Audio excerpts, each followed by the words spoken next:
गुरुदर्शना जन्म पावना, गुरुदर्शना जन्म पावना, गुरुगायना मुक्ति साधना, गुरुगायना मुक्ति साधना, गुरुदर्शना जन्म पावना,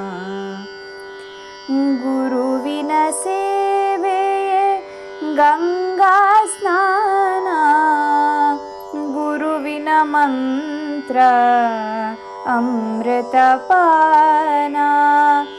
गुरुविन प्रेम स्वर्गಕ್ಕೆ सोपान, गुरुविन प्रेम स्वर्गಕ್ಕೆ सोपान, गुरु कृपेये सर्व मुक्तिगे साधना, गुरुदर्शना जन्म पावना, गुरुदर्शना जन्म पावना,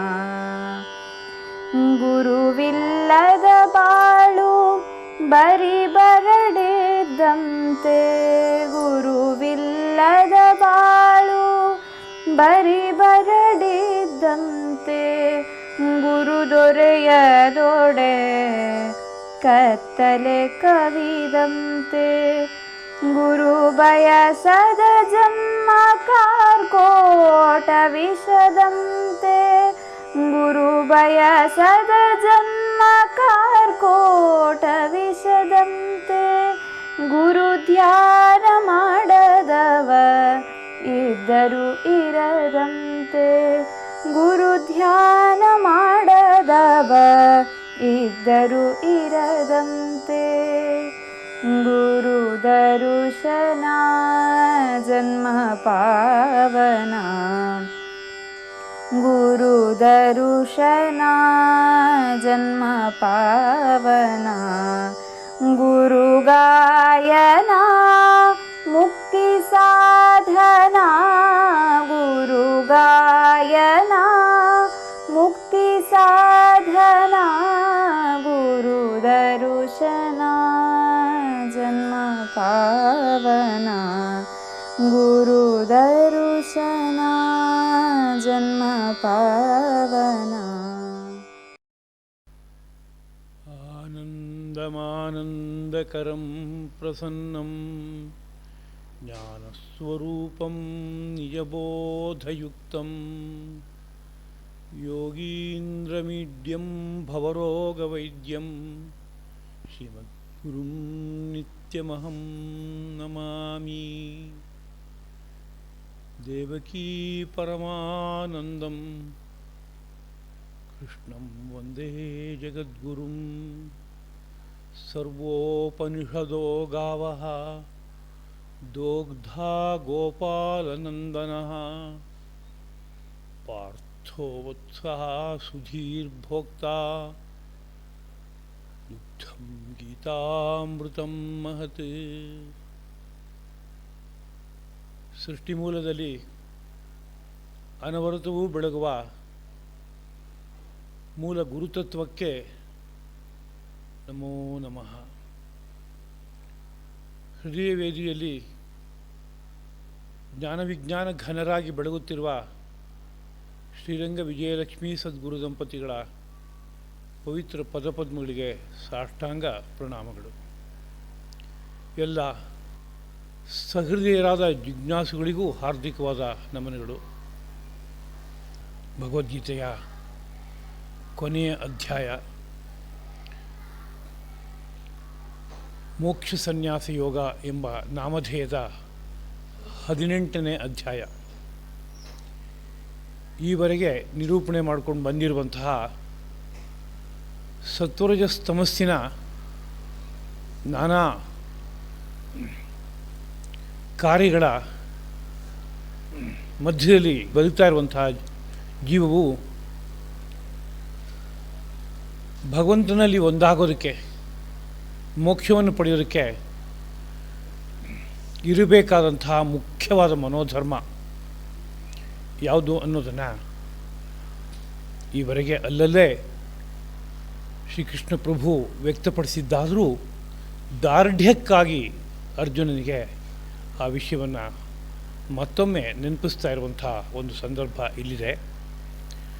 ಅರ್ಜುನ ಪ್ರಶ್ನಿಸ್ತಾನೆ, ಸನ್ಯಾಸಸ್ಯ ಮಹಾಬಾಹೋ ತತ್ವಮಿಚ್ಛಾಮಿ ವೇದಿತುಂ ತ್ಯಾಗಸ್ಯ ಚ ಹೃಷಿಕೇಶ ಪೃಥಕ್ ಕೇಶಿ ನಿಷೂದನ. ಎಲೆ ಕೇಶಿ ನಿಷೂದನನೇ, ನಾನು ಸನ್ಯಾಸ ಅನ್ನೋ ವಿಷಯದಲ್ಲಿ ತಾತ್ವಿಕವಾದಂಥ ಪರಿಚಯವನ್ನು ಪಡಿಬೇಕು ಅಂತ ಬಯಸ್ತಾ ಇದ್ದೀನಿ. ಅದೇ ರೀತಿಯಲ್ಲಿ ತ್ಯಾಗ ಅಂದರೆ ಏನೋ, ತ್ಯಾಗಕ್ಕೂ ಸನ್ಯಾಸಕ್ಕೂ ಇರುವಂಥ ಅಂತರವೇನೋ ಈ ಬಗ್ಗೆ ತಿಳಿಯುವ ಅಪೇಕ್ಷೆ ನನಗಿದೆ, ತಿಳಿಸ್ಕೊಡು ಪ್ರಭು ಎಂಬುದಾಗಿ ಪ್ರಶ್ನಿಸ್ತಾ ಇದ್ದಾನೆ. ಶ್ರೀಕೃಷ್ಣ ಪ್ರಭುವಿನ ಉತ್ತರ, ಕಾಮ್ಯಾನಾಂ ಕರ್ಮಣಾಂ ನ್ಯಾಸಂ ಸನ್ಯಾಸಂ ಕವಯೋ ವಿದುಹು. ಜ್ಞಾನಿಗಳು ಹೇಳ್ತಾರಪ್ಪ, ಯಾವ್ಯಾವುದೋ ಕಾಮ್ಯವಾದ ಕರ್ಮಗಳಿವೆಯೋ, ಅಶ್ವಮೇಧ ಯಾಗ, ಪುತ್ರಕಾಮೇಷ್ಟಿ, ಇದೇ ರೀತಿಯಲ್ಲಿ ಲೋಕದಲ್ಲಿ ನಾನಾ ತರಹದ ಅವನವನ ಬಯಕೆಯನ್ನು ಪೂರ್ತಿ ಮಾಡ್ಕೊಳ್ಳೋಕೆ ಬೇಕಾಗಿರುವ ಕರ್ಮಗಳಿವೆ. ಅಂಥ ಕರ್ಮಗಳನ್ನು ಪಕ್ಕಕ್ಕಿಡುವಂಥದ್ದು, ಕೈ ಬಿಡುವಂಥದ್ದು, ಅದು ಸನ್ಯಾಸ ಎಂಬುದಾಗಿ ಕವಿಗಳಿಂದ ಅಂದರೆ ಜ್ಞಾನಿಗಳಿಂದ ಕರೆಯಲ್ಪಡುತ್ತೆ. ಸರ್ವಕರ್ಮಫಲತ್ಯಾಗಂ ಪ್ರಾಹುಸ್ತ್ಯಾಗಂ ವಿಚಕ್ಷಣಾಃ. ಇನ್ನು ಯಾವುದೇ ಕರ್ಮವನ್ನು ವೇದೋಕ್ತವಾದಂಥದ್ದು, ಸ್ಮೃತ್ಯುಕ್ತವಾದಂಥದ್ದು, ಕರ್ತವ್ಯ ರೂಪವಾಗಿ ಬಂದಿರುವಂಥದ್ದು ಅವುಗಳನ್ನು ಆಚರಣೆ ಮಾಡುವಾಗ ಫಲದ ಬಗ್ಗೆ ನನಗೆ ಯಾವುದೇ ಅಂಟಿಲ್ಲ, ಅದು ಭಗವತ್ ಪ್ರೀತಿಗೆ ಕಾರಣವಾಗಲಿ ಭಗವದ್ ಅರ್ಪಿತವಾಗಲಿ ಅನ್ನೋ ಮನಸ್ಸಿನಿಂದ ಆಚರಣೆ ಮಾಡೋದಾದರೆ ಅದಕ್ಕೆ ತ್ಯಾಗ ಎಂಬುದಾಗಿ ಕರೆಯೋದುಂಟಪ್ಪ.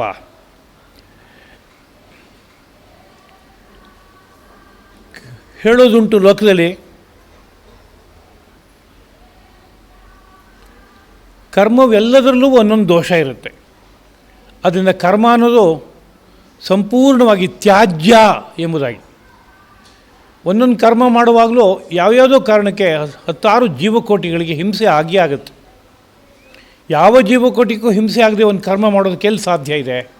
ಹಾಗಿರೋದ್ರಿಂದ ಕರ್ಮ ಅಂದರೆ ಅದರಲ್ಲಿ ದೋಷ ಇದೆ ಅಂತಲೇ ಅರ್ಥ. ಆದ್ದರಿಂದ ಎಲ್ಲ ಕರ್ಮವು ತ್ಯಜಿಸಲ್ಪಡಬೇಕು ಅನ್ನುವ ಆಶಯವನ್ನು ಕೆಲವರು ಹೇಳ್ತಾರಪ್ಪ. ಆದರೆ ಯಜ್ಞ ದಾನ ತಪಃಕರ್ಮ ನ ತ್ಯಾಜ್ಯಮಿತಿ ಚ ಅಪರೇ.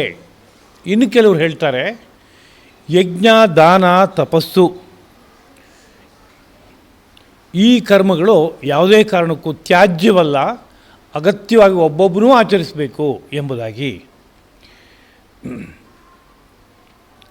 ಅರ್ಜುನ ಪ್ರಶ್ನಿಸ್ತಾ ಇದ್ದಾನೆ. ಶ್ರೀಕೃಷ್ಣ ಪ್ರಭು ಆ ಬಗ್ಗೆ ಒಂದು ನಿಶ್ಚಯವಾದಂತಹ ಮತಿಯನ್ನು ಹುಟ್ಟಿಸೋದಕ್ಕೋಸ್ಕರವಾಗಿ ಒಂದು ಮಾತನ್ನು ಹೇಳ್ತಾ ಇದ್ದಾನೆ. ನಿಶ್ಚಯಂ ಮೇ ಶೃಣು, ಮೇ ಶೃಣು ನಿಶ್ಚಯಂ, ನನ್ನ ನಿಶ್ಚಯವನ್ನು ಕೇಳು. ತ್ಯಾಗೋ ಹಿ ಪುರುಷವ್ಯಾಘ್ರ ತ್ರಿವಿಧ ಸಂಪ್ರಕೀರ್ತಿತಃ. ತ್ಯಾಗ ಅನ್ನೋದು 3 ಪ್ರಕಾರವಾಗಿರುತ್ತೆ. ಅದರಲ್ಲಿ ಯಜ್ಞ ದಾನ ತಪಸ್ಸು ಅನ್ನೋದು 3 ಏನಿದೆ, ಅದು ಎಂದೂ ತ್ಯಾಜ್ಯ ಅಲ್ಲ, ಅದನ್ನು ಆಚರಿಸಲೇಬೇಕು. ಏಕೆ ಅಂತ ಕೇಳಿದ್ರೆ 3 ಪರಮ ಪವಿತ್ರವಾದವುಗಳು. ಎಲ್ಲ ಮಾನವರಿಗೆ ಅದರಿಂದ ಜೀವನ ಸಾರ್ಥಕತೆ ಲಭಿಸುತ್ತೆ. ಆದ್ದರಿಂದ ಅವು ಎಂದೂ ಕೂಡ ತ್ಯಾಜ್ಯವಲ್ಲ. ಯಾರು ಕರ್ಮವನ್ನು ಅಂಟ್ಕೊಳ್ಳದೆ ಆಚರಿಸ್ತಾನೋ, ಅಭಿಮಾನ ಬಿಟ್ಟು ಆಚರಿಸ್ತಾನೋ ಮತ್ತು ಫಲವನ್ನು ನಿರೀಕ್ಷೆ ಮಾಡದೆ ಆಚರಿಸ್ತಾನೋ, ಹಾಗೂ ಇದು ವೇದ ವಿಹಿತವಾದದ್ದಾಗಿದೆ, ಶಾಸ್ತ್ರವಿಹಿತವಾದದ್ದಾಗಿದೆ, ನನ್ನ ವರ್ಣ ಆಶ್ರಮಕ್ಕೆ ಅಗತ್ಯವಾಗಿ ಮಾಡಬೇಕಾಗಿರುವ ಕರ್ಮ ಅನ್ನೋ ಮನಸ್ಸಿನಿಂದ ನಿಶ್ಚಿತವಾದ ಮತಿಯಿಂದ ಆಚರಣೆ ಮಾಡುವಂಥದ್ದೇನಿದೆ ಅದು ಅತ್ಯುತ್ತಮವಾದದ್ದು ಎಂಬುದಾಗಿ ನನ್ನ ಮತ. ಅಂದರೆ ಸಿದ್ಧಾಂತ. ಅದು ನನ್ನ ಮತ ಅನ್ನುವಾಗ ಕೇವಲ ಕೃಷ್ಣನ ಅಭಿಪ್ರಾಯ ಬೇರೆ, ರಾಮನ ಅಭಿಪ್ರಾಯ ಬೇರೆ ಇರಬಹುದು ಅಂತ ಅಂದ್ಕೋಬಾರ್ದು. ಪರತತ್ವ ಈ ಸಂದೇಶವನ್ನು ಸೃಷ್ಟಿಯಲ್ಲಿ ಇಟ್ಟಿದೆ ಅಂತ ಅರ್ಥ. ಅದಕ್ಕೆ ಯಾವ ಕರ್ಮವೂ ಅತ್ಯಂತ ಅಗತ್ಯವಾಗಿ ಆಚರಿಸಲ್ಪಡಲೇಬೇಕೋ ಅದನ್ನು ತ್ಯಾಗ ಮಾಡೋದು ಅನ್ನೋ ವಿಷಯ ಇಲ್ಲ. ಯಾರಾದರೂ ಒಬ್ಬ ಮೋಹಕ್ಕೆ ವಶನಾಗಿ ಅದನ್ನು ತ್ಯಾಗ ಮಾಡ್ತಾನೆ ಅಂತಾದರೆ ಆ ತ್ಯಾಗಕ್ಕೆ ತಾಮಸ ಎಂಬುದಾಗಿ ಕರಿಬೇಕಾಗತ್ತೆ. ಅಂದರೆ ತಿಳುವಳಿಕೆ ಇಲ್ಲದೆ ಮುಖ್ಯವಾದದ್ದನ್ನೇ ಯಾವುದನ್ನು ಒಂದನ್ನು ತ್ಯಜಿಸ್ಬಿಟ್ಟ ಅಂದರೆ ಇದೊಂದು ಆದರ್ಶವಾದದ್ದು ಹೆಜ್ಜೆ ಅಲ್ಲ, ತಾಮಸ ತ್ಯಾಗ. ಇನ್ನು ಯಾವುದೋ ಒಂದು ಕರ್ಮವನ್ನು ಆಚರಣೆ ಮಾಡಬೇಕಾದ್ರೆ ತುಂಬ ದೇಹಕ್ಕೆ ಕಷ್ಟವಾಗುತ್ತೆ, ಕ್ಲೇಶ ಇದೆ, ಅದು ನನ್ನಿಂದ ನಿರ್ವಾಹ ಮಾಡೋದು ಕಷ್ಟಪ್ಪ, ಆದ್ದರಿಂದ ನಾನು ಅದನ್ನು ತ್ಯಜಿಸ್ತೇನೆ ಅಂತ ಹೇಳಿದರೆ ಆ ತ್ಯಾಗ ರಾಜಸವಾದ ತ್ಯಾಗ ಎಂಬುದಾಗುತ್ತೆ. ಯಾವ ಕರ್ಮವನ್ನು ಇದು ಮಾಡಲೇಬೇಕಾದ ಕರ್ಮ ಎಂಬ ಮನಸ್ಸನ್ನೂ ಇಟ್ಕೊಂಡು ಕರ್ಮಕ್ಕೂ ಅಂಟ್ಕೊಳ್ದೇನೆ, ಕರ್ಮದ ಫಲವನ್ನೂ ನಿರೀಕ್ಷೆ ಮಾಡ್ದೇನೆ ಆ ಕರ್ಮವನ್ನು ಆಚರಣೆ ಮಾಡ್ತಾನೋ ಆ ಕರ್ಮ ಒಂದು ದೃಷ್ಟಿಯಿಂದ ಸತ್ಕರ್ಮ, ಅದು ಸಾತ್ವಿಕ ತ್ಯಾಗ. ಅದು ಯಾಕೆಂದರೆ ಕರ್ಮವನ್ನು ಆಚರಣೆ ಮಾಡಿದಾಗಲೂ ಕರ್ಮಕ್ಕೂ ಅಂಟಿಲ್ಲ, ಫಲಕ್ಕೂ ಅಂಟಿಲ್ಲ. ಹಾಗಿರೋದ್ರಿಂದ ಅದನ್ನು ಸಾತ್ವಿಕ ಎಂಬುದಾಗಿ ಭಾವಿಸಬೇಕು. ಒಬ್ಬ ತ್ಯಾಗಿಯಾದ ವ್ಯಕ್ತಿ ಸತ್ವ ಸಮಾವಿಷ್ಟ, ಸತ್ವಗುಣದಿಂದ ತುಂಬಿದವನಾಗಿ, ಮೇಧಾವಿ, ಒಳ್ಳೆಯ ಬುದ್ಧಿವಂತನೂ ಆಗಿ, ಚಿನ್ನ ಸಂಶಯ, ಯಾವ ಸಂಶಯವೂ ಇಲ್ಲದೇ ಇದ್ದವನಾಗಿ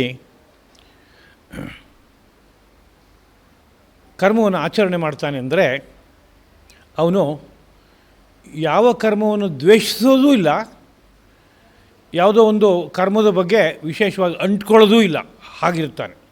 ಇದು ಉತ್ತಮ ವ್ಯಕ್ತಿಯ ಲಕ್ಷಣ. ಯಾವುದೇ ಒಬ್ಬ ದೇಹಿಯು ಈ ಪ್ರಪಂಚದಲ್ಲಿ ಯಾವುದೇ ಕರ್ಮವನ್ನು ಮಾಡದೇ ಇರ್ತೀನಿ ಅಂತ ಹೇಳೋಕ್ಕೆ ಬರೋಲ್ಲ. ಕಾರಣ ಈ ಪ್ರಕೃತಿ ಅನ್ನೋದು ಒಂದಲ್ಲ ಒಂದು ಕರ್ಮದಲ್ಲಿ ತೊಡಗಿಸುತ್ತೆ. ಯಾವ ವ್ಯಕ್ತಿ ಆ ಕರ್ಮವನ್ನು ಕರ್ತವ್ಯ ರೂಪವಾಗಿ ಆಚರಣೆ ಮಾಡ್ತಾಯಿದ್ದೀನಿ, ಅದರ ಫಲ ನನಗೆ ಯಾವ ನಿರೀಕ್ಷೆಯೂ ಇಲ್ಲ, ಹಾಗೆ ಯಾರಾದರೂ ಅಕಸ್ಮಾತ್ ಕರ್ಮವನ್ನು ಆಚರಣೆ ಮಾಡ್ತಾನೆ ಅಂತಾದರೆ ತ್ಯಾಗೀತ್ಯಭಿಧೀಯತೆ, ಅವನೇ ನಿಜವಾದ ತ್ಯಾಗಿ. ಕರ್ಮದ ಫಲವೆಂಬುದು 3 ತರಹ ಇರುತ್ತೆ ಲೋಕದಲ್ಲಿ.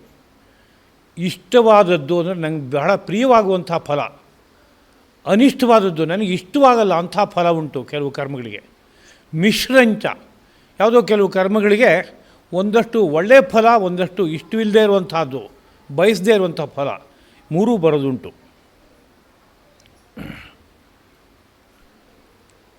ಯಾರು ತ್ಯಾಗಿಗಳು ಅಲ್ಲವೋ ಅವರು ಮಾಡುವ ಕರ್ಮಗಳಲ್ಲಿ ಇಂಥ ಫಲಗಳು ದೇಹತ್ಯಾಗದ ನಂತರ ಅವರಿಗೆ ಬಂದೇ ಬರುತ್ತೆ. ಇನ್ನೊಂದು ಲೋಕಕ್ಕೆ ಹೋಗಿ ಇನ್ನೊಮ್ಮೆ ಜನ್ಮವೆತ್ತಿ ಈ ಫಲವನ್ನೆಲ್ಲ ಅನುಭವಿಸಲೇಬೇಕಾಗತ್ತೆ. ಆದರೆ ಯಾರೊಬ್ಬ ಸನ್ಯಾಸಿಯಾಗಿದ್ದಾನೆ ಅಂತಾದರೆ, ಸನ್ಯಾಸಿ ಅನ್ನೋದಕ್ಕಿಲ್ಲಿ ಕಾವಿ ಬಟ್ಟೆ ಹುಟ್ಟೋನು ಅನ್ನೋ ಆಶಯದಲ್ಲಿ ತಗೋಬಾರ್ದು. ಕಾವಿ ಬಟ್ಟೆ ಹುಟ್ಟವನು ಈ ನಿಯಮಕ್ಕೊಳಪಟ್ಟು ಹುಟ್ಟಾಗ ಅವನು ಸನ್ಯಾಸಿ. ಹಾಗಲ್ಲ, ಕರ್ಮಕ್ಕೆ ಅಂಟ್ಕೊಂಡಿಲ್ಲ, ಕರ್ಮ ಫಲಕ್ಕೂ ಅಂಟ್ಕೊಂಡಿಲ್ಲ ಅಂದರೆ ಅವನು ಸನ್ಯಾಸಿನೇ. ಅವನಿಗೆ ಈ ಕರ್ಮಗಳ ಶುಭ ಫಲವಾಗಲಿ ಅಶುಭ ಫಲವಾಗಲಿ ಮಿಶ್ರ ಫಲವಾಗಲಿ ಯಾವುದೊಂದೂ ಇಲ್ಲ. ಲೋಕದಲ್ಲಿ ಯಾವುದೇ ಕರ್ಮ ಸಿದ್ಧವಾಗಬೇಕಾದ್ರೂ 5 ಕಾರಣಗಳಿರುತ್ತವೆ, ಅದನ್ನು ತಿಳ್ಕೊ. ಈ 5 ಕಾರಣಗಳನ್ನು ಸಾಂಖ್ಯ ವೇದಾಂತದಲ್ಲಿ ನಿರೂಪಣೆ ಮಾಡಿದ್ದಾರೆ. ಅಂದರೆ ಆ ವೇದಾಂತ ಸೃಷ್ಟಿಯನ್ನು ವ್ಯಕ್ತಪಡಿಸುವಾಗ ಸಹಜವಾಗಿ ಎಲ್ಲ ಕಾರ್ಯಗಳು ನಡಿಬೇಕಾದ್ರೆ 5 ಕಾರಣಗಳು ಇರಬೇಕು, ಇದ್ದೇ ಇರುತ್ತೆ ಎಂಬುದಾಗಿ ಸಾರಿದೆ. ಯಾವುದದು 5 ಅಂತ ಕೇಳಿದರೆ, ಅಧಿಷ್ಠಾನಂ, ಕರ್ಮ ನಡಿಬೇಕಾದ್ರೆ ಶರೀರ ಇರಲೇಬೇಕು. ಕರ್ಮ ನಡೆಯೋದಕ್ಕೆ ಬೇಕಾಗಿರುವಂಥ ಒಂದು ಜಾಗ. ಕರ್ತ, ಫಲವನ್ನು ಭೋಗಿಸುವವನು. ಕರಣಂ ಜ್ಞಾನೇಂದ್ರಿಯ, ಮನಸ್ಸು ಬುದ್ಧಿ ರೂಪವಾಗಿರುವಂಥ ಕೆಲವು ಸಾಧನಗಳು, ಉಪಕರಣಗಳಿರಬೇಕು. ಅವುಗಳೆಲ್ಲ ಪೃಥಕ್ ಪೃಥಕ್ಕಾಗಿ ಇರುವಂಥವುಗಳು ಅವು ಇರಬೇಕು. ಇದಲ್ಲದೆ ವಿವಿಧವಾದ ಪ್ರಾಣಾಪಾನಗಳ ವ್ಯಾಪಾರಗಳೂ ನಡೆಯಬೇಕು. ಇದು ಜೊತೆಗೆ ಹಾಗೆಯೇ ಒಂದು ದೈವ ಅಂತ ಪಂಚಮ, ಐದನೇ ಒಂದು ಕಾರಣ. ಈ ಐದೂ ಕಾರಣಗಳಿದ್ದಾಗ ಕರ್ಮಗಳೆಲ್ಲವೂ ಪೂರ್ಣಗೊಳ್ಳುತ್ತವೆ. ಶರೀರ, ವಾಕು, ಮನಸ್ಸು ಇವುಗಳನ್ನೆಲ್ಲ ಬಳಸ್ಕೊಂಡು ಯಾರೋ ಒಬ್ಬ ಕರ್ಮವನ್ನು ಆಚರಣೆ ಮಾಡ್ತಾನೆ. ಆದರೆ ಕರ್ಮ ಧರ್ಮಸಮ್ಮತವಾಗಿರ್ಬೋದು, ಧರ್ಮಸಮ್ಮತ ಅಲ್ಲದೇ ಇರ್ಬೋದು. ಆದರೆ ಆ ಕರ್ಮದ ಹಿಂದ್ಗಡೆ ಪರಿಶೀಲನೆ ಮಾಡಿ ನೋಡಿದಾಗ ಈ ಐದು ಕಾರಣಗಳು ಇದ್ದೇ ಇರುತ್ತೆ. ಹೀಗಿರುವಾಗ ಯಾರೋ ಒಬ್ಬ ಅಕೃತ ಬುದ್ಧಿಯಾದವನು, ಅಂದರೆ ಬುದ್ಧಿ ಸೂಕ್ಷ್ಮತೆ ಇಲ್ಲ, ಅವನಿಗೆ ವಿವೇಕ ಜ್ಞಾನ ಇಲ್ಲ, ರಜಸ್ತಮಸ್ಸಿನ ಹಾವಳಿಗೆ ಒಳಗಾಗಿರುವಂಥ ಬುದ್ಧಿ, ಆದ್ದರಿಂದ ಸೂಕ್ಷ್ಮವಾಗಿ ವಿಷಯವನ್ನು ಅರ್ಥ ಮಾಡ್ಕೊಳ್ಳುವವನಾಗಿಲ್ಲ. ಅಂಥವನು ತಾನೇ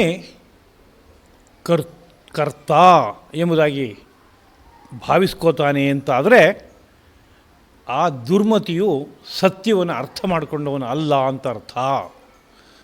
ಐದು ಪ್ರಧಾನವಾದ ಕಾರಣಗಳುಂಟು. ಅದರಲ್ಲಿ ಕರ್ತ ಎಂಬುವನು ಒಬ್ಬ. ಆದರೆ ಕರ್ತ ಯಾರೂ ಅನ್ನೋ ಬಗ್ಗೆ ಸ್ಪಷ್ಟವಾಗಿ ತಿಳ್ಕೊಬೇಕಾಗಿದೆ. ತಾನೇ ಆ ಕರ್ತ ಅಂತ ಯಾರಾದರೂ ಒಬ್ಬ ಅಂದ್ಕೋತಾನೆ ಅಂದರೆ ಅವನು ದುರ್ಮತಿ.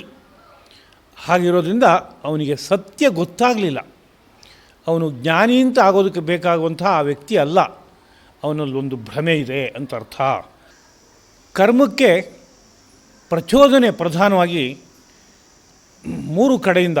ಜ್ಞಾನ ಅಂತ ಒಂದು ಇದ್ದಾಗ, ಜ್ಞೇಯ ಅಂತ ತಿಳಿಯಬೇಕಾದದ್ದು ಅಂತ ಇನ್ನೊಂದಿದ್ದಾಗ, ಪರಿಜ್ಞಾತ ತಿಳಿಯುವವನು ಅಂತ ಒಬ್ಬಿದ್ದಾಗ, ಈ ಮೂರು ಕರ್ಮಕ್ಕೆ ಒಂದು ಚೋದನೆಯನ್ನು ಉಂಟು ಮಾಡುವಂಥ ವಿಷಯಗಳಾಗಿದೆ. ಆಗ ಕರ್ಮದ ಬಗ್ಗೆ ಒಂದು ಯಾವುದೋ ರೀತಿಯಾದ ಪ್ರವೃತ್ತಿ ಹುಟ್ಟೋದಕ್ಕೆ ಕಾರಣವಾಗುತ್ತೆ. ಅದೇ ರೀತಿಯಲ್ಲಿ ಒಂದು ಕರ್ಮ ಅಂದರೆ ಮೂರು ಅಂಶಗಳು ಸೇರ್ಕೋಬೇಕಾಗತ್ತೆ. ಕರಣಂ ಕರ್ಮ ಕರ್ತ ಇತಿ. ಕರ್ಣ ನಾನಾ ಸಾಧನಗಳು ಬೇಕು. ಅದೇ ರೀತಿಯಲ್ಲಿ ಕರ್ಮ ಒಂದಷ್ಟು ಕ್ರಿಯೆಗಳು ಇರಬೇಕು. ಕರ್ತ ಮಾಡುವವನು ಅಂತ ಒಬ್ಬಿರಬೇಕು. ಮೂರು ಸೇರಿಕೊಂಡ್ರೆ ಆಗ ಅದು ಕರ್ಮ ಸಂಗ್ರಹ ಎಂಬುದಾಗುತ್ತೆ. ಲೋಕದಲ್ಲಿರುವ ನಾನಾ ರೀತಿಯಾದಂಥ ಜೀವಕೋಟಿಗಳ ಮಧ್ಯದಲ್ಲಿ ಒಂದು ತತ್ವ ವಿಭಾಗವಿಲ್ಲದೆ ಎಲ್ಲ ಕಡೆಗೂ ನೆಲೆಸಿದೆ. ಅದನ್ನು ಯಾರು ಅರ್ಥ ಮಾಡ್ಕೋತಾನೋ ಅದನ್ನು ಸಾತ್ವಿಕ ಜ್ಞಾನ ಎಂಬುದಾಗಿ ತಿಳ್ಕೋಬೇಕು. ಅಂದರೆ ಬುದ್ಧಿ ಶುದ್ಧವಾಗಿದೆ ಅವನಿಗೆ, ಎಲ್ಲೂ ಅವನಿಗೆ ಸಂದೇಹ ಇಲ್ಲ, ಎಲ್ಲೂ ಅವನಿಗೆ ಭ್ರಮೆ ಇಲ್ಲ. ಅವನು ಎಲ್ಲೆಲ್ಲೂ ನೋಡ್ತಾನೆ. ನೂರಾರು ಜೀವಕೋಟಿಗಳಿದೆ, ಅಲ್ಲೆಲ್ಲ ಬೇರೆ ಬೇರೆ ಬೇರೆ ರೀತಿಯಾದ ಭಗವಂತನ ಚೈತನ್ಯ ಇದೆ ಅಂತ ಅಂದ್ಕೊಳ್ಳಲ್ಲ. ಒಂದೇ ಚೈತನ್ಯ ಇದೆಲ್ಲ ಕಡೆಯಲ್ಲೂ ತುಂಬಿದೆ ಅಂತ ಅಂದ್ಕೋತಾನೆ. ಅಂದ್ಕೊಂಡಾಗ ಅವನ ಅನ್ನಿಸುವಿಕೆ ಏನಿದೆ, ಅಂದ್ಕೊಂಡಂತಹ ನಡೆ ಏನಿದೆ, ಅದು ಸಾತ್ವಿಕ ಎಂಬುದಾಗಿ ಕರೆಯಲ್ಪಡುತ್ತೆ. ಅದೇ ರೀತಿಯಲ್ಲಿ ನಾನಾ ಜೀವಕೋಟಿಗಳಲ್ಲಿ ಪೃಥಕ್ ಪೃಥಕ್ಕಾಗಿ ತತ್ವ ನೆಲೆಸಿದೆ. ಅಲ್ಲೊಂದು ಬೇರೆ, ಇಲ್ಲೊಂದು ಬೇರೆ, ಇಲ್ಲೊಂದು ಬೇರೆ ಅಂತ ಯಾರು ಭಾವಿಸ್ತಾನೋ ಅವನ ಜ್ಞಾನ ಅದು ರಾಜಸ ಎಂಬುದಾಗಿ ತಗೋಬೇಕು. ಅಂದರೆ ಅದರಲ್ಲಿ ಚಾಂಚಲ್ಯದ ಕಾರಣದಿಂದ ಸತ್ಯ ತುಂಬಿಲ್ಲ, ಅವನ ಅನ್ನಿಸಿಕೆ ಅಷ್ಟೇ, ವಾಸ್ತವಿಕವಾಗಿ ಹಾಗಿಲ್ಲ. ಭಗವಂತ ಎಲ್ಲ ಕಡೆಯಲ್ಲೂ ನೆಲೆಸಿದ್ದಾನೆ, ಅವನಿಗೆ ಗೊತ್ತಾಗ್ತಾ ಇಲ್ಲ. ಯಾಕೆಂದರೆ ಏಕಾಗ್ರ ಮನಸ್ವಾದ ಬುದ್ಧಿಯಿಂದ ನೋಡೋಕ್ಕೆ ಬರ್ತಾ ಇಲ್ಲ, ಅರ್ಥ ಆಗ್ತಾ ಇಲ್ಲ. ಆದ್ದರಿಂದ ಹೀಗೆ ಪೃಥಕ್ತ್ವ, ಎಲ್ಲ ಕಡೆಯಲ್ಲೂ ಬೇರೆ ಬೇರೆ ಭಗವಂತ ನೆಲೆಸಿದ್ದಾನೆ ಎಂಬುದಾಗಿ ಭಾವಿಸ್ತಾನೆ.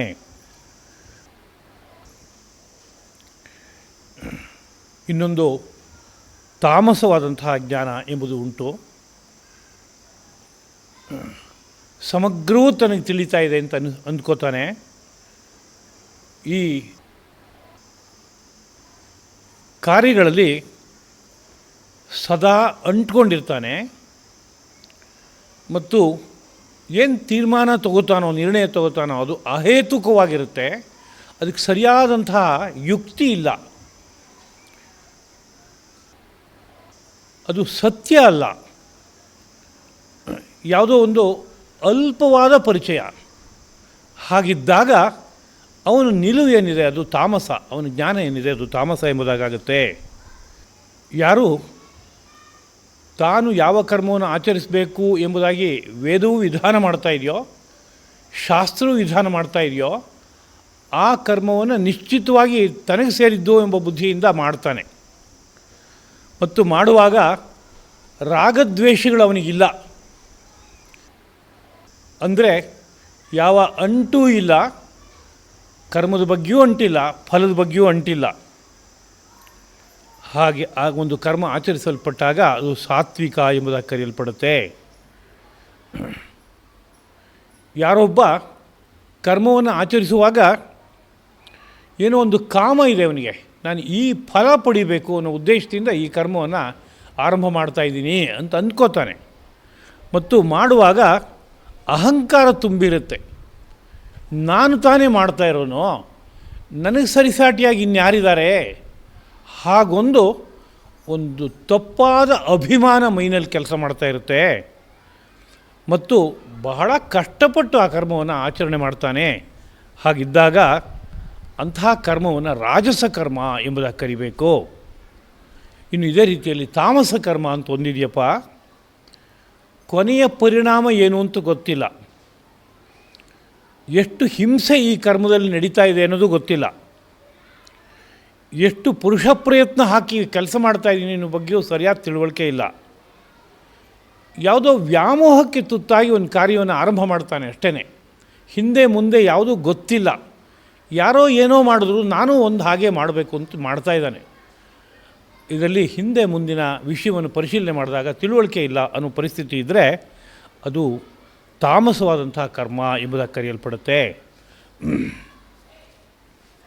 ಇನ್ನು ಕರ್ತ ಅಂತ ಒಬ್ಬ ಇರ್ತಾನಲ್ಲ, ಈ ಕರ್ಮದ ಬಗ್ಗೆ ಹೇಗೆ ಸಾತ್ವಿಕ ಕರ್ಮ, ರಾಜಸ ಕರ್ಮ, ತಾಮಸ ಕರ್ಮ ಎಂಬುದಾಗಿ 3 ವಿಭಾಗ ಉಂಟು, ಅದೇ ರೀತಿಯಲ್ಲಿ ಕರ್ತ ಎಂಬುವನು ಯಾರಿದಾನೋ ಅವನಲ್ಲೂ ಅದೇ ರೀತಿಯಾದ ವಿಭಾಗ ಉಂಟು. ಮುಕ್ತ ಸಂಗಹ, ಎಲ್ಲಿಗೂ ಅಂಟಿಕೊಳ್ಳದೇ ಇರುವವನಾಗಿ, ಅನಹಂವಾದಿ, ನಾನು ನಾನು ನಾನು ಅನ್ನುವ ದುರಭಿಮಾನಕ್ಕೆ ಒಳಗಾಗದೇ ಇದ್ದವನಾಗಿ, ಧೃತ್ಯುತ್ಸಾಹ ಸಮನ್ವಿತ, ಧೃತಿ ತನ್ನ ಇಂದ್ರಿಯ, ಮನಸ್ಸು, ಬುದ್ಧಿ, ದೇಹ ಇದನ್ನು ಕದಲದಂತೆ ಇಟ್ಕೋತಾನೆ. ಕಾರ್ಯ ಪೂರ್ತಿಯಾಗುತ್ತೋ ಮಧ್ಯದಲ್ಲಿ ನಿಂತೋಗುತ್ತೋ ಏನು ಬೇಕಾರೋ ಆಗಲಿ, ನಾನು ಇಟ್ಟ ಹೆಜ್ಜೆಯನ್ನು ಹಿಂದಕ್ಕೆ ಹಾಕೋಲ್ಲ ಅನ್ನೋ ರೀತಿಯಾದ ಧೃತಿಯಿಂದ ಕೂಡಿರ್ತಾನೋ. ಮತ್ತು ಕಾರ್ಯವನ್ನು ಪೂರ್ತಿ ಮಾಡಬೇಕಾದ್ರೆ ಯಾವ ತರಹದ ಉತ್ಸಾಹ ಇರಬೇಕೋ ಆ ಉತ್ಸಾಹದಿಂದಲೂ ಕೂಡಿರ್ತಾನೋ. ಸಿದ್ಧಿ ಆಗಲಿ ಈ ಕಾರ್ಯದ ಫಲ ಬರದೇ ಹೋಗಲಿ ಬೇಕಾದರೆ ಎರಡೂ ನನಗೆ ಸಮಾನವಾದದ್ದೇನೆ. ಕಾರಣ ನನ್ನ ಕರ್ತವ್ಯ ಮಾಡಬೇಕಾಗಿತ್ತು, ಮಾಡ್ತಾಯಿದ್ದೀನಿ ನಾನು, ಫಲ ಬರಲಿ ಬರದೇ ಹೋಗಲಿ ನಾನು ಮಾತ್ರ ಅದರಿಂದ ವಿಚಲಿತನಾಗೋಲ್ಲ ಅನ್ನೋ ರೀತಿಯಲ್ಲಿ ಯಾರಿರ್ತಾನೋ ಅಂತಹ ಕರ್ತ ಸಾತ್ವಿಕ ಎಂಬುದಾಗಿ ಕರೆಯಲ್ಪಡ್ತಾನೆ. ಇನ್ನು ರಾಜಸವಾದ ಕರ್ತ ಯಾರು ಅಂತ ಕೇಳಿದರೆ ರಾಗಿ, ಅಂದರೆ ಅಂಟು ಮೈ ತುಂಬ ತುಂಬಿಟ್ಟಿದೆ, ಒಂದೊಂದು ಕಡೆಗೂ ಭದ್ರವಾಗಿ ಇದು ನನ್ನದು, ನನಗೆ ಸೇರಿದ್ದು ಅನ್ನೋ ಬುದ್ಧಿಯನ್ನು ಬೆಳೆಸ್ಕೊಂಬಿಟ್ಯಾನೆ. ಕರ್ಮ ಫಲೇಪ್ಸುಹು, ಈ ಕರ್ಮ ನಾನು ಮಾಡ್ತಾ ಇರೋದು ನನಗೆ ಸೇರಿದ್ದು, ಇದ್ರ ಫಲನೂ ನನಗೆ ಸೇರಿದ್ದು ಅಂತ ಫಲಕ್ಕೂ ಪೂರ್ಣವಾಗಿ ಅಂಟ್ಕೊಂಬಿಟ್ಟಿದ್ದಾನೆ. ಲುಬ್ಧ, ತನ್ನಲ್ಲಿ ಇದ್ದಿದ್ದನ್ನು ಯಾವುದನ್ನು ಯಾರಿಗೂ ಬಿಟ್ಕೊಡೋ ಮನಸ್ಸಿಲ್ಲ, ಅತಿಯಾದ ಅಂಟಿದೆ. ಹಿಂಸೆ ಬೇಕಾದಷ್ಟು ಅವನ ಕಾರ್ಯದಲ್ಲಿ ಇರುತ್ತೆ, ಅದ್ರ ಬಗ್ಗೆ ಅವನಿಗೆ ನಿಗಾ ಇಲ್ಲ. ಮತ್ತು ದೇಹೇಂದ್ರಿಯ, ಮನಸ್ಸು, ಬುದ್ಧಿ ಇವುಗಳನ್ನು ಸದಾ ಕಾಲದಲ್ಲೂ ಶುದ್ಧವಾಗಿ ಇಟ್ಕೋಬೇಕು ಅನ್ನೋ ಲೆಕ್ಕಾಚಾರ ಇಲ್ಲ, ಅಶುಚಿ. ಒಂದು ಕಡೆಯಲ್ಲಿ ಹರ್ಷ, ಇನ್ನೊಂದು ಕಡೆಯಲ್ಲಿ ಶೋಕ, ಇವೆಲ್ಲ ಇರುತ್ತೆ. ಒಂದು ದಿವಸ ಏನೋ ಕಾರಣಕ್ಕೆ ತುಂಬ ಸಂತೋಷ, ಇನ್ನೊಂದು ದಿವಸ ಯಾವುದೋ ಕಾರಣಕ್ಕೆ ತುಂಬ ದುಃಖ, ಹೀಗೆಲ್ಲ ಕೂಡಿರ್ತಾನೆ. ಅಂತಹ ಕರ್ತ ಇದ್ದಾನಲ್ಲ ಅವನು ರಾಜಸ ಎಂಬುದಾಗಿ ಕರೆಯಲ್ಪಡ್ತಾನೆ. ಇನ್ನೊಬ್ಬ ತಾಮಸನಾದ ಕರ್ತ ಯಾರವನು ಅಂದರೆ ಅವನಿಗೆ ಮನಸ್ಸಮಾಧಾನವೇ ಇಲ್ಲ, ಏಕಾಗ್ರತೆ ಇಲ್ಲ, ಕರ್ಮ ಮಾಡ್ತಾನೆ. ಪ್ರಾಕೃತಃ ಅಂದರೆ ಯಾವ ಸಂಸ್ಕಾರಗಳು ದೇಹ, ಇಂದ್ರಿಯ, ಮನಸ್ಸು, ಬುದ್ಧಿ ಇವುಗಳಲ್ಲೆಲ್ಲ ಕಾಲಕ್ಕೆ ಆಗಬೇಕೋ, ಅಧ್ಯಯನದಿಂದ, ಜ್ಞಾನದಿಂದ, ಆಚಾರದಿಂದ, ಆ ಥರದ ಯಾವುದೇ ರೀತಿಯಾದ ಸಂಸ್ಕಾರಗಳು ಇಲ್ಲ ಅವನಿಗೆ. ಸ್ತಬ್ಧ, ಒಂದು ತರಹ ಜಡ ಇದ್ದ ಹಾಗೆ, ಯಾವುದಕ್ಕೆ ಯಾವ ತರಹ ಪ್ರತಿಕ್ರಿಯೆಯನ್ನು ತೋರಿಸ್ಬೇಕೋ ಆ ವಿಷಯ ಅವನಿಗೆ ಗೊತ್ತಿಲ್ಲ. ಶಠಃ, ಅದೇ ರೀತಿಯಲ್ಲಿ ಮಾಯಾವಿ, ಅಂದರೆ ಜನಗಳು ಮೋಸ ಹೋಗಬೇಕು, ಅದಕ್ಕೆ ಬೇಕಾಗುವಂಥ ನಡೆನುಡಿಗಳಿದೆ, ಅದು ಬಿಟ್ಟು ಬೇರೆ ಇನ್ನೊಂದು ಗೊತ್ತಿಲ್ಲ ಅವನಿಗೆ. ಹಾಗೆಯೇ ಅವನು ನೈಕೃತಿಕ, ಇನ್ನೊಬ್ಬರ ಬಾಳನ್ನು ಹಾಳು ಮಾಡುವ ನಡೆ ಇದೆ ಅವನಿಗೆ. ತಾನು ಹೀಗೆ ವರ್ತಿಸಿದ್ರೆ ಎಷ್ಟು ಜೀವಿಗಳಿಗೆ ಯಾವ್ಯಾವ ತರಹ ಅಪರಾಧ ಆಗುತ್ತೆ, ಅವ್ರ ಜೀವನ ಹಾಳಾಗುತ್ತೆ ಅನ್ನೋ ಬಗ್ಗೆ ಲೆಕ್ಕಾಚಾರ ಇಲ್ಲ. ತಾನೀ ಕಾರ್ಯ ಮಾಡಬೇಕು ಅಷ್ಟೇ, ಹೀಗೆ ಇರುತ್ತೆ. ವಿಷಾದಿ, ಹೆಚ್ಚಾಗಿ ಸದಾ ಅವನಲ್ಲಿ ಶೋಕ ಬಾಧಿಸ್ತಾ ಇರುತ್ತೆ. ಕಾರಣ ಇಲ್ಲದೆ ಹೋದರೂ ಶೋಕ, ಇದು ತಮೋಗುಣದ ಲಕ್ಷಣ. ದೀರ್ಘಸೂತ್ರೀಚ, ಕಾರ್ಯ ಹಿಡಿದ್ರೆ ಅದಕ್ಕೆ ಎಷ್ಟು ಕಾಲದಲ್ಲಿ ಮುಗಿಸ್ಬೇಕೋ ಆ ಲೆಕ್ಕಾಚಾರ ಇಲ್ಲ. ಮೈನಲ್ಲಿ ಜಾಡ್ಯ ಇದೆ, ಆಲಸ್ಯ ಇದೆ. ಈ ಕಾರಣದಿಂದಾಗಿ ದೀರ್ಘಸೂತ್ರಿ ಅಂದರೆ ದೀರ್ಘಕಾಲ ಮಾಡ್ತಾನೆ. ಒಂದು ತಿಂಗಳಲ್ಲಿ ಆಗಬೇಕಾದ ಕಾರ್ಯ ಅವನು ಮುಗಿಸೋಕ್ಕೆ 1 ವರ್ಷ ಹಿಡಿಯುತ್ತೆ. 1 ವರ್ಷದಲ್ಲಿ ಮಾಡಬೇಕಾದ ಕಾರ್ಯ ಅವನಿಗೆ 10 ವರ್ಷದಲ್ಲಿ ಮುಗಿಯುತ್ತೆ. ಹಾಗಿದ್ದರೆ ದೀರ್ಘಸೂತ್ರಿ ಅಂತ ಕರೀತಾರೆ. ಹೀಗಿದ್ದರೆ ಅವನನ್ನು ತಾಮಸ ಕರ್ತ ಎಂಬುದಾಗಿ ಕರಿಬೇಕು. ಇದೇ ರೀತಿಯಲ್ಲಿ ಬುದ್ಧಿಯಲ್ಲೂ ಧೃತಿಯಲ್ಲೂ ಸಹ 3 ಪ್ರಕಾರಗಳಿವೆ. ಬುದ್ಧಿಯಲ್ಲಿ ಅಂದರೆ ಪ್ರಪಂಚದ ವಿಷಯವನ್ನು ಅರ್ಥ ಮಾಡಿಕೊಳ್ಳುವ ಸಾಧನ ಬುದ್ಧಿ. ಅದೇ ರೀತಿಯಲ್ಲಿ ಪ್ರಪಂಚದ ವಿಷಯವನ್ನು ಅರ್ಥ ಸರಿಯಾಗಿ ಮಾಡಿಕೊಳ್ಳುವಂಥದ್ದೇನಿದೆ ಅದು ಬುದ್ಧಿ ಎಂಬುದಾಗಿ ಕರೆಯಲ್ಪಡುತ್ತೆ. ಮತ್ತು ಈ ದೇಹೇಂದ್ರಿಯ ಮನೋಬುದ್ಧಿಗಳನ್ನು ತನ್ನ ಹತೋಟಿಯಲ್ಲಿ ಇಟ್ಕೊಳ್ಳೋದಕ್ಕೆ ಬೇಕಾಗುವಂಥ ಒಂದು ಗುಣ ಇದೆಯಲ್ಲ, ಅದು ಧೃತಿ ಎಂಬುದಾಗಿ ಕರೆಯಲ್ಪಡುತ್ತೆ. ಇವುಗಳಲ್ಲೂ 3 ಪ್ರಭೇದ ಇದೆಯಪ್ಪ. ಅದರಲ್ಲಿ ಸಾತ್ವಿಕ ಬುದ್ಧಿ ಅನ್ನೋದು ಹೇಗಿರುತ್ತೆ ಅಂತ ಕೇಳಿದ್ರೆ, ಯಾವುದರಲ್ಲಿ ನಾನು ತೊಡಗಬೇಕು, ಯಾವುದರಲ್ಲಿ ತೊಡಗಬಾರ್ದು ಅನ್ನೋ ಬಗ್ಗೆ ಸ್ಪಷ್ಟವಾದ ತಿಳುವಳಿಕೆ ಇರುತ್ತೆ. ಇದು ನನಗೆ ಸೇರಿದ ವಿಷಯ ಅಲ್ಲ, ನಾನು ಇದರಲ್ಲಿ ತೊಡಗಿದ್ರೆ ಆ ಕಾರ್ಯನೂ ಒಂದು ಮಟ್ಟಕ್ಕೆ ಕೆಟ್ಟು ಹೋಗುತ್ತೆ, ನನಗೂ ಅದರಿಂದ ಅನೇಕ ರೀತಿಯಾದ ಪಾಪ ಸಂಗ್ರಹ ಆಗುತ್ತೆ. ಇದು ಆತ್ಮಕಲ್ಯಾಣಕ್ಕೂ ಅನುಕೂಲ ಅಲ್ಲ, ಲೋಕ ಕಲ್ಯಾಣಕ್ಕೂ ಅನುಕೂಲ ಅಲ್ಲ. ಇದರಲ್ಲಿ ನಾನು ತೊಡಗಬಾರ್ದು, ಇದರಲ್ಲಿ ನಾನು ತೊಡಗಬೇಕು ಅಂತ ಸ್ಪಷ್ಟವಾದ ಒಂದು ತಿಳುವಳಿಕೆ ಇರುತ್ತೆ. ಕಾರ್ಯ ಯಾವುದು, ಅಕಾರ್ಯ ಯಾವುದು ಅನ್ನೋದು ಸ್ಪಷ್ಟವಾಗಿ ಗೊತ್ತಿರುತ್ತೆ. ಅಂದರೆ ಒಂದು ಕಾರ್ಯ ಅಂದರೆ ಹೇಗಾದರೆ ಇದು ಪೂರ್ತಿಯಾದ ಕಾರ್ಯ, ಹಾಗಲ್ಲದೆ ಹೇಗಾದಾಗ ಇದು ಸರಿಯಾದ ಕಾರ್ಯ ಅಂತ ಆಗಲಿಲ್ಲ, ಇದರಲ್ಲಿ ಲೋಪದೋಷಗಳು ಬೇಕಾದಷ್ಟು ಬಂದು ಹೋಯಿತು ಅನ್ನೋ ಬಗ್ಗೆ ಗೊತ್ತಿರುತ್ತೆ. ಮತ್ತು ಭಯ ಯಾವಾಗ ಬರುತ್ತೆ, ಭಯ ಯಾವಾಗ ಇರೋಲ್ಲ, ಇದು ಗೊತ್ತಿರುತ್ತೆ. ಮತ್ತು ಬಂಧ ಅಂದರೆ ಏನು, ಭವಬಂಧ ಹಾಗಂದ್ರೆ ಏನು, ಯಾವಾಗ ಹುಟ್ಟುತ್ತದು, ಮೋಕ್ಷ ಅಂದ್ರೇನು, ಅದು ಯಾವಾಗ ಹುಟ್ಟುತ್ತೆ, ಇವೆಲ್ಲವೂ ಚೆನ್ನಾಗಿ ತಿಳಿದಿರುವ ಬುದ್ಧಿ ಇದೆಯಲ್ಲ, ಅದು ಸಾತ್ವಿಕವಾದ ಬುದ್ಧಿ. ಇದೇ ರೀತಿಯಲ್ಲಿ ರಾಜಸ ಬುದ್ಧಿ ಅಂತ ಒಂದಿದೆ. ಧರ್ಮ ಯಾವುದು ಅಧರ್ಮ ಯಾವುದು ಅಂತ ಗೊತ್ತಿಲ್ಲ, ಕಾರ್ಯ ಯಾವುದು ಅಕಾರ್ಯ ಯಾವುದು ಅದು ಗೊತ್ತಿಲ್ಲ, ಇರೋ ವಿಷಯವನ್ನು ಅನ್ಯಥಾ ಭಾವಿಸ್ತಾ ಇರ್ತಾನೆ ಸದಾಕಾಲದಲ್ಲೂ. ಇರೋದೇ ಒಂದು, ಇವನು ಅಂದ್ಕೊಳ್ಳೋದೇ ಒಂದು. ಹೀಗೆ ಬುದ್ಧಿ ಇದ್ದರೆ ಅದು ರಾಜಸ ಬುದ್ಧಿ ಎಂಬುದಾಗಿ ಕರೆಯಲ್ಪಡುತ್ತೆ. ಇನ್ನು ತಾಮಸ ಬುದ್ಧಿ ಅಂದರೆ ಧರ್ಮವನ್ನು ಅಧರ್ಮ ಅಂತ ಅಂದ್ಕೋತಾನೆ, ಅಧರ್ಮವನ್ನು ಧರ್ಮ ಅಂತ ಅಂದ್ಕೋತಾನೆ. ಕಾರಣ ಏನು ಅಂದರೆ ಬುದ್ಧಿಗೆ ಒಂದು ಮಸುಕು ಕೌದ್ಬಿಟ್ಟಿದೆ, ತಮೋಗುಣ. ಅದರಿಂದ ವಸ್ತುಸ್ಥಿತಿ ಗೊತ್ತಾಗ್ತಾ ಇಲ್ಲ, ಹೇಗೋ ಭಾವಿಸ್ತಾ ಇದ್ದಾನೆ. ಎಲ್ಲ ವಿಷಯಗಳನ್ನು ಬೇರೆ ಇನ್ನೊಂದು ಮುಖದಿಂದ ನೋಡ್ತಾನೆ, ದೃಷ್ಟಿಯಿಂದ ನೋಡ್ತಾನೆ, ಬೇರೆ ಬೇರೆ ತರಹ ಅನ್ಕೋತ ಹೋಗ್ತಾನೆ. ಹೀಗಿದ್ದರೆ ಆ ಬುದ್ಧಿಗೆ ತಾಮಸ ಬುದ್ಧಿ ಎಂಬುದಾಗಿ ಕರಿಬೇಕು. ಇದೇ ರೀತಿಯಲ್ಲಿ ಧೃತಿ ಅನ್ನೋದೇನಿದೆ ಅದರಲ್ಲೂ 3 ಪ್ರಕಾರಗಳು ಉಂಟಪ್ಪ. ಮನಸ್ಸು, ಪ್ರಾಣ, ಇಂದ್ರಿಯಗಳನ್ನು ಸಂಪೂರ್ಣವಾಗಿ ತನ್ನ ಹತೋಟಿಯಲ್ಲಿ ಇಟ್ಕೊಂಡಿರ್ತಾನೆ. ಯಾವುದ್ರ ಮೂಲಕ ಅಂತ ಕೇಳಿದರೆ,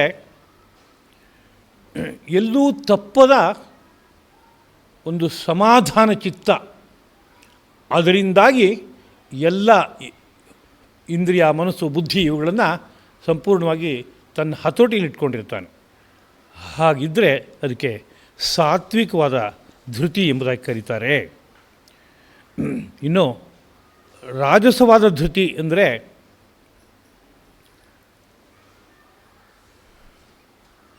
ಯಾರೋ ಒಬ್ಬ ಧರ್ಮ, ಕಾಮ, ಅರ್ಥ 3 ಧೃತಿಯಿಂದಲೇ ಧಾರಣೆ ಮಾಡಿದ್ದಾನೆ. ಅದನ್ನು ಮಧ್ಯದಲ್ಲಿ ಎಲ್ಲೋ ಬುದ್ಧಿಯಲ್ಲಿ ಧೈರ್ಯ ಹೊರಟೋಗಿ ಶಿಥಿಲವಾಗಿ ಮಾಡಿಕೊಂಡಿಲ್ಲ. ಚೆನ್ನಾಗೇ ಧರ್ಮ, ಅರ್ಥ, ಕಾಮ ಇವುಗಳ ಸಾಧನೆಗೆ ಬೇಕಾದ ಕಾರ್ಯವನ್ನು ತುಂಬ ಧೃತಿಯಿಂದಲೇ ಆಚರಣೆ ಮಾಡ್ತಾ ಇದ್ದಾನೆ. ಎಲ್ಲೂ ಜಾರಿಲ್ಲ, ಎಲ್ಲೂ ಕಳಚ್ಕೊಳ್ಳಿಲ್ಲ. ಆದರೆ ಅವನಿಗೆ ಅಲ್ಲಲ್ಲೇ ಆಯಾ ಸಂದರ್ಭದಲ್ಲಿ ಫಲಾಪೇಕ್ಷೆ ಒಂದು ತುಂಬಿದೆ. ಪ್ರಸಂಗೇನ ಫಲಾಕಾಂಕ್ಷಿ. ಈ ಪ್ರಸಂಗ ಬಂದಾಗ ಈ ಫಲ ನನಗೆ ಬೇಕು ಅಂತಿದೆ, ಆ ಪ್ರಸಂಗಕ್ಕೆ ಇಳಿದಾಗ ಅಲ್ಲಿ ಈ ಫಲ ಬೇಕು ಅಂತಿದೆ. ಅದ್ರ ಮಾಡೋ ಕಾರ್ಯದ ಬಗ್ಗೆ ಧರ್ಮ, ಅರ್ಥ, ಕಾಮ ತುಂಬ ಧೃತಿಯಿಂದಲೇ ಆಚರಣೆ ಮಾಡ್ತೀನಿ ಅಂತ ಅವನಿಗಿದೆ, ಮಾಡ್ತಾನೆ. ಹಾಗೆ ಹೀಗೆ ಆಚರಣೆ ಮಾಡಿದಾಗ ಈ ಫಲಾಪೇಕ್ಷೆ ಅನ್ನುವ ದೋಷದ ಕಾರಣದಿಂದಾಗಿ ಅದು ರಾಜಸವಾದಂಥದ್ದು ಎಂಬುದಾಗುತ್ತೆ. ಇನ್ನು ತಾಮಸವಾದ ಧೃತಿ ಅಂತ ಒಂದಿದೆ. ಸ್ವಪ್ನ ಒಂದು ಬಿದ್ದಿದೆ, ಅದನ್ನು ಅವನಿಗೆ ಮರೆಯೋಕೆ ಆಗಲ್ಲ. ಯಾವಾಗಲೂ ಆಗಾಗ ಅದೇನೋ ಒಂದು ಬಾಧೆ ಕೊಡ್ತಾ ಇದೆ, ಏನೋ ಒಂದು ಭಯ ಬಂದಿದೆ ಯಾವುದೋ ಒಂದು ಸಂದರ್ಭದಲ್ಲಿ, ಆದರೆ ಅದನ್ನ ಮರೆಯೋಕೆ ಬರೋಲ್ಲ. ಒಂದು ಘಟನೆ ಮನಸ್ಸಿಗೆ ನೋವಾಗುವಂತೆ ಆಗಿದೆ, ಅದನ್ನು ಮರೆಯೋಕೆ ಬರೋಲ್ಲ.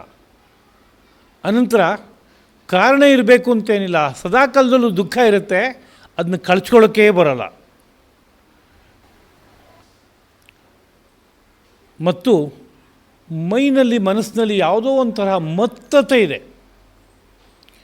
ಅಂದರೆ ವಸ್ತುಸ್ಥಿತಿಯನ್ನು ಅರ್ಥ ಮಾಡ್ಕೊಳ್ಳೋಕೆ ಆಗದೇ ಇರುವಂಥ ಒಂದು ಭಾವ ಇದೆ. ಅಹಂಕಾರ ಆಗ್ಬೋದು, ಅಜ್ಞಾನ ಆಗ್ಬೋದು, ಒಟ್ಟು ಸತ್ಯವನ್ನು ಅರ್ಥ ಮಾಡ್ಕೊಳ್ಳೋಕೆ ಆಗದೇ ಇರುವಂಥ ಒಂದು ಸ್ಥಿತಿ ಇದೆ. ಅದನ್ನು ಕಳ್ಚ್ಕೊಳ್ಳೋಕೆ ಬರೋಲ್ಲ. ಹೀಗಿದ್ದಾಗ ಅವನನ್ನು ದುರ್ಮೇಧ ಎಂಬುದಾಗಿ ಕರಿಬೇಕು. ಅಂದರೆ ಅವನ ಮೇಧೆ ಪೂರ್ತಿ ಹದಗೆಟ್ಟು ಹೋಗಿದೆ. ಅವನಲ್ಲಿರುವ ಧೃತಿ ಇದೆಯಲ್ಲ, ಅದು ತಾಮಸೀ ಧೃತಿ ಎಂಬುದಾಗಿ. ಅಂದರೆ ಅವನಿಗೆ ಯಾವ ಧೃತಿಯೂ ವಾಸ್ತವಿಕವಾಗಿಲ್ಲ, ಏನೋ ಕಿಂಚಿತ್ತಿದೆ.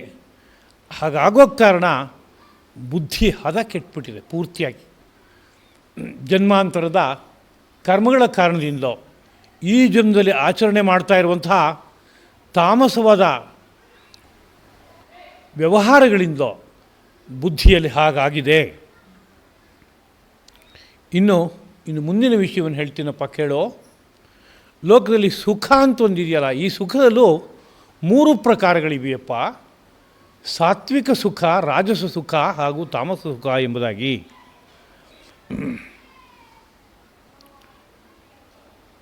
ಯಾವುದಾದ್ರೂ ಒಂದು ಕರ್ಮವನ್ನು ಮಾಡೋದಕ್ಕೆ ಹೊರಟಾಗ ಆರಂಭದಲ್ಲಿ ವಿಷ ಇದು ಅಂತ ಅನ್ನಿಸ್ತಾ ಇದ್ದು, ಎಷ್ಟು ಕಷ್ಟದ ವಿಷಯಪ್ಪ ಇದು, ಯಾರಪ್ಪ ಮಾಡ್ತಾರೆ, ಇದಕ್ಕಿಂತ ಭಯಂಕರವಾದದ್ದು ಇನ್ನೇನಿದೆ ಅಂತ ಆರಂಭದಲ್ಲಿ ಅನಿಸಿ, ಕೊನೆಯಲ್ಲಿ ಎಷ್ಟು ಅದ್ಭುತವಾದದ್ದಪ್ಪ, ಅಮೃತಪ್ರಾಯವಾದದ್ದಿದು ಅಂತೆ ಹಾಗೆ ಭಾವಿಸುವಂತೆ ಆಗೋದಾದರೆ ಅದು ಸಾತ್ವಿಕವಾದ ಸುಖ. ಅದು ಹೇಗಿರುತ್ತೆ ಅಂತ ಕೇಳಿದ್ರೆ, ಆತ್ಮಬುದ್ಧಿ ಪ್ರಸಾದಜಂ. ಆತ್ಮನಿಗೇನೋ ಒಂದು ಪ್ರಸನ್ನತೆ, ನಾನು ಯಾವ ಕಾರ್ಯ ಮಾಡಿ ಉದ್ಧಾರ ಆಗಬೇಕಾಗಿತ್ತೋ ಆ ಕಾರ್ಯ ಮಾಡಿದೆ ಅಂತ ಒಂದು ಸಂತೃಪ್ತಿ. ಬುದ್ಧಿಗೂ ಅದೇ ರೀತಿಯಲ್ಲಿ ಒಂದು ಅಪಾರವಾದ ಸಂತೃಪ್ತಿ, ಇದರ ಕಾರಣದಿಂದಾಗಿ ಹುಟ್ಟುವಂಥ ಒಂದು ಸುಖ ಅದು. ಆ ಸುಖದ ಆರಂಭದಲ್ಲಿ ಏನೋ ವಿಷ ಇದು ಅನ್ನೋ ರೀತಿಯಲ್ಲಿ ಅನಿಸಿದ್ರೂ ಕೊನೆಯಲ್ಲಿ ಅತ್ಯಂತ ಅದ್ಭುತವಾದ ಅಮೃತಪ್ರಾಯವಾದದ್ದಪ್ಪ ಇದು ಅಂತ ಅನಿಸೋ ತರಹ ಇದ್ದರೆ ಅಂತಹ ಸುಖ ಇದೆಯಲ್ಲ ಅದು ಸಾತ್ವಿಕ ಸುಖ ಎಂಬುದಾಗಿ ಕರೆಯಲ್ಪಡುತ್ತೆ. ಇನ್ನು ರಾಜಸ ಸುಖ ಅಂತಂದರೆ ನಾನಾ ಇಂದ್ರಿಯಗಳನ್ನು ಬಾಹ್ಯ ಪ್ರಪಂಚದ ಕಡೆಗೆ ಹರಿಯ ಕೊಟ್ಟಾಗ ಅಲ್ಲಿ ಬರುವ ಒಂದು ಸುಖ ಅದು ಹೇಗಿರುತ್ತೆ ಅಂದರೆ ಆರಂಭದಲ್ಲಿ ತುಂಬ ಚೆನ್ನಾಗಿದೆ ಅಂತ ಅನಿಸುತ್ತೆ. ಯಾವುದೋ ಭವ್ಯವಾದ ಒಂದು ದೃಶ್ಯ ನೋಡಿದೆ ತುಂಬ ಚೆನ್ನಾಗಿದೆ, ರುಚಿವತ್ತಾದ ಒಂದು ಆಹಾರವನ್ನು ಸ್ವೀಕರಿಸಿದೆ ತುಂಬ ಚೆನ್ನಾಗಿದೆ, ಹೀಗೆ ಆರಂಭದಲ್ಲಿ ಒಂದೊಂದು ತುಂಬ ಸುಖದಾಯಕವಾಗಿದೆ ಅಂತ ಅನಿಸುತ್ತೆ. ಆದರೆ ಕೊನೆಯಲ್ಲಿ ಪರಿಣಾಮ ನೋಡಿದ್ರೆ ಪರಮ ದುಃಖ ಆಗಿದೆ ಅಂತಾದರೆ ಆ ಸುಖನ ಏನಂತ ಕರಿಬೇಕು ಅಂದರೆ ರಾಜಸವಾದ ಸುಖ. ಇನ್ನು ಮೂರನೇದು ತಾಮಸ ಸುಖ ಅಂದರೆ ಆರಂಭದಲ್ಲೂ ಸುಖ ಸಿಕ್ಕಲಿಲ್ಲ, ಮಧ್ಯಲ್ಲೂ ಸುಖ ಸಿಕ್ಕಲಿಲ್ಲ, ಕೊನೆಯಲ್ಲೂ ಸುಖ ಅಲ್ಲ ಹಾಗಿರುವಂಥದ್ದು. ಉದಾಹರಣೆಗೆ ಅಕಾಲದಲ್ಲಿ ಮಾಡುವ ನಿದ್ರೆ, ಆ ನಿದ್ರೆಯಲ್ಲಿ ತತ್ಕಾಲದಲ್ಲೂ ಸುಖ ಅಲ್ಲ, ಮಧ್ಯಲ್ಲೂ ಸುಖ ಅಲ್ಲ, ಆಮೇಲೂ ಸುಖ ಇಲ್ಲ, ಆಲಸ್ಯ ಸದಾಕಾಲದಲ್ಲೂ. ಆದರೆ ಏನೋ ಸುಖ ನನಗೆ ಅಂತ ಅನ್ನಿಸ್ತಾ ಇದೆ. ಆದರೆ ನಿಜವಾದ ದೃಷ್ಟಿಯಿಂದ ಯೋಚನೆ ಮಾಡೋದಾದರೆ ಅದು ಆರಂಭದಲ್ಲೂ ಸುಖವಲ್ಲ, ಮಧ್ಯದಲ್ಲೂ ಸುಖ ಅಲ್ಲ, ಅಂತ್ಯದಲ್ಲೂ ಸುಖ ಅಲ್ಲ. ಕಾರಣ ನಾನಾ ಥರದ ಏರುಪೇರುಗಳನ್ನು ತಂದುಕೊಡ್ತಾ ಇದೆ ಅದು. ಆದರೆ ಅದೇ ಉತ್ಕೃಷ್ಟವಾದದ್ದು, ತನಗೆ ಬೇಕಾದದ್ದು ಅಂತ ಅಂದ್ಕೋತಾನೆ ಭ್ರಮೆಯಿಂದ. ಅಂಥದ್ದನ್ನು ತಾಮಸವಾದಂಥ ಸುಖ ಎಂಬುದಾಗಿ ಭಾವಿಸಬೇಕು ಎಂಬುದಾಗಿ ಹೇಳಿ, ಹೀಗೆ ಎಲ್ಲೆಲ್ಲೂ ಸಾತ್ವಿಕ, ರಾಜಸ, ತಾಮಸ ಎಂಬ 3 ಪ್ರಭೇದಗಳಿದೆ. ಒಂದು ವ್ಯಾಪಕವಾದ ದೃಷ್ಟಿಕೋನದಿಂದ ಈ ಜೀವನವನ್ನು ನೋಡಬೇಕಪ್ಪ ಎಂಬುದಾಗಿ ಹೇಳಿ ಇನ್ನೊಂದು ಮಾತು ಈ ವಿಷಯದ ಉಪಸಂಹಾರ ರೂಪವಾಗಿ, ನ ತದಸ್ತಿ ಪೃಥಿವ್ಯಾಂ ವಾ ದಿವಿ ದೇವೇಶು ವಾ ಪುನಃ ಸತ್ವಂ ಪ್ರಕೃತಿಯೈರ್ಮುಕ್ತಂ ಯದೇಭಿ ಸ್ಯಾತ್ ತ್ರಿಭಿರ್ಗುಣೈ. ಈ ಭೂಲೋಕದಲ್ಲಾಗಲಿ ದೇವಲೋಕದಲ್ಲಾಗಲಿ ಯಾವುದೇ ಜೀವವು ಈ ಪ್ರಕೃತಿಯಲ್ಲಿ ಹುಟ್ಟುವ ಈ 3 ಗುಣಗಳಿಂದ ಕೂಡದೇ ಇರುವಂತಹದ್ದೇ ಇಲ್ಲ ಅಂತ. ಅಂದರೆ ಸತ್ವಗುಣದ ಒಂದು ನಡೆ, ರಜೋಗುಣದ ಒಂದು ನಡೆ, ತಮೋಗುಣದ ನಡೆ ಇಲ್ಲ ಅಂತ ಹೇಳುವಂಥ ಒಬ್ಬ ವ್ಯಕ್ತಿ, ಒಂದು ವಸ್ತು ಈ ಭೂಲೋಕದಲ್ಲೂ ಇರೋಕ್ಕೆ ಸಾಧ್ಯ ಇಲ್ಲ, ಆ ದೇವಲೋಕಕ್ಕೆ ಹೋದರೂ ಇರೋಕ್ಕೆ ಸಾಧ್ಯ ಇಲ್ಲಪ್ಪ. ಆದ್ದರಿಂದ ಪ್ರಕೃತಿಯ ಗುಣಗಳು ಯಾವ್ಯಾವುದಿದೆಯೋ ಸತ್ವರಜಸ್ತಮಸ್ಸು, ಇದರ ಪ್ರಭಾವಕ್ಕೊಳಗಾಗದೇ ಇರುವಂತೆ ಯಾರೊಬ್ಬರೂ ಇರೋಕ್ಕಿಲ್ಲ ಸಾಧ್ಯ ಇಲ್ಲಪ್ಪ. ಅಂದರೆ ಸ್ವಭಾವತಃ ಹೀಗುಂಟು, ಆದರೆ ಈ ಪ್ರಕೃತಿಯ ಬಂಧನದಿಂದ ಯಾರೋ ಒಬ್ಬ ಪಾರಾಗ್ತಾನೆ, ಆಗ ಈ ಪ್ರಕೃತಿಯ ಬಾಧೆ ಅವನಿಗೆ ಯಾವುದೊಂದು ಇರಲ್ಲ, ಅವನು ತ್ರಿಗುಣಾತೀತವಾದಂಥ ಒಂದು ಸ್ಥಿತಿಯನ್ನು ತಲುಪ್ತಾನೆ. ಆ ವಿಷಯ ಇನ್ನೊಂದು ಬೇರೆ ಇದೆ.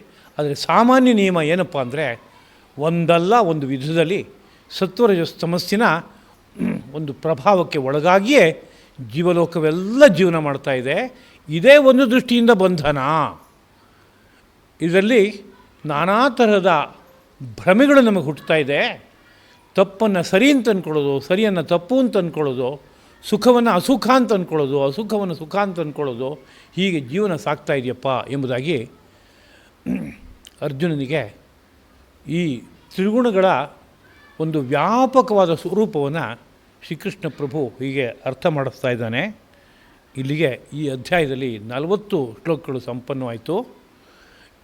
ಉಳಿದ ಭಾಗವನ್ನು ಮುಂದಿನ ಇನ್ನೊಂದು ಪ್ರವಚನದಲ್ಲಿ ಸಮಾರೋಪ ಮಾಡಬಹುದು ಅನ್ನೋ ಮನಸ್ಸಿಂದ ಇಲ್ಲಿಗೆ ಈ ಪಾಠವನ್ನು ಶ್ರೀಕೃಷ್ಣ ಪ್ರಭುವಿನ ಪಾವನವಾದ ಪದಪದ್ಮಗಳಿಗೆ ಅರ್ಪಿಸ್ತಾ ಇದ್ದೀನಿ.